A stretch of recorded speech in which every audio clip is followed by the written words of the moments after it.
Hello everyone, দেখেই বুঝতে পারছো আমার সকালটা কোথা থেকে শুরু হয়েছে। হ্যাঁ হ্যাঁ, বাপের বাড়ির থেকে চলে গেছিলাম ওখানে এক রাত্র থাকার জন্য।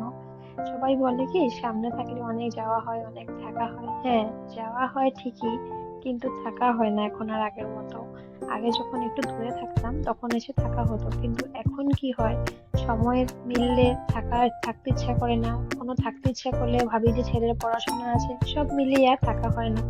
তো ঘুম থেকে অনেক আরামে ঘুম থেকে ওঠার পর মুখ টুক ধুয়ে ফ্রেশ হয়ে চলে গেছিলাম রান্নাঘরে, কারণ মা রেখে দিয়েছিল আমাদের জন্য ব্রেকফাস্ট রেডি করে। ঘুম থেকে উঠেই ব্রেকফাস্ট রেডি করে রেখেছে, ছিল লুচি, পায়েস আর ছিল একটা তরকারি।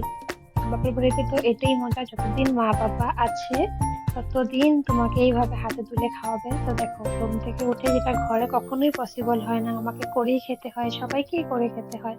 এটা বাপের বাড়িতে গেলে কিন্তু করে আর খেতে হয় না। যতদিন মা আছে ততদিন সুন্দর করে মা রেডি করে খাইয়ে দেবে। তারপর আয়নদীপও ঘুম থেকে উঠে গেছে আর এখানে ও করে নিচ্ছে ব্রেকফাস্ট। তারপর মা বসিয়ে দিয়েছিল রান্না। রান্নাতে ছিল ভেজ, ডাল, সব একটা মিক্স করা সবজি, ছিল মিষ্টি কুমড়ো ভাজি, আর ছিল টমেটোর চাটনি, বাঁধাকপি শাক। তো সবকিছু মিলিয়ে আমি বলেছিলাম মা আজকে আমি রান্না করবো, কারণ মাও তো রোজ রান্না করে। কিন্তু আমি উঠতেও দেরি করেছি, তারপর আয়ানকেও পরিষ্কার টরিষ্কার করতে করতে দেরি হয়ে গেছে, যার জন্য মা বললো আমি রান্না করি, তুই তো ঘরে রান্না করে খাস। তো সেম জিনিসটা মার সাথেও, মা তো রোজ রান্না করে কিন্তু তারপরেও মাই রান্না করেছে। আর আমি এদিকে তারপরে একটু রেডি করে নিয়েছিলাম ফুল মাখা। অ্যাকচুয়ালি আমি আসতে এসব হয় আমাদের ঘরে, আর কেউ অন্য কেউ এগুলো করবেও না, খাবেও না, পড়ে থাকবে। তো আমি আসতে এগুলো মাখামাখি করে আমি সবাইকে দিই, সবাইও খায়, আমিও খাই, আমার ভীষণ পছন্দের এটা।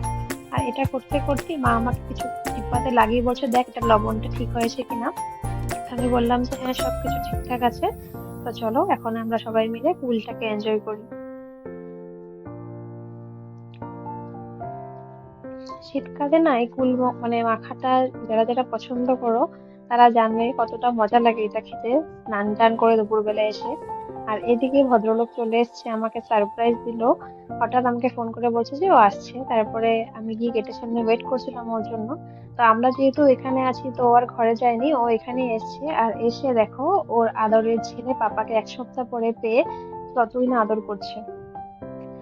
আমার জন্য নিয়ে এসেছিল এই আমার ফেভারিট জিনিসটা। ও যখনই ট্রেনে ট্রাভেল করে তখনই আমার জন্য এটা আনে, কারণ আমি এটা ভীষণ পছন্দ করি খেতে, তবে ট্রেনের থেকেই হতে হবে। তারপরে এনেছিল চকলেট। তো যাই হোক, জামাই আসার পর জামাইয়ের আদর শুরু হয়ে গেছে, চাটা মা দিল ওকে, এদিকে আয়নকে আমি বসিয়ে দিয়েছিলাম একটু পড়াশোনা করতে, ও একদমই পড়াশোনা করে না ওখানে গেলে। তারপর এখানে জামাই রেডি হয়ে এসছে, শাশুড়ি মা ওকে খেতে দেবে। তো এদিকে দাদু নাতি খেয়ে নিচ্ছে। তো ভিডিওটা এই পর্যন্ত ছিল, ভালো লাগলে একটা অবশ্যই লাইক করে দেবে।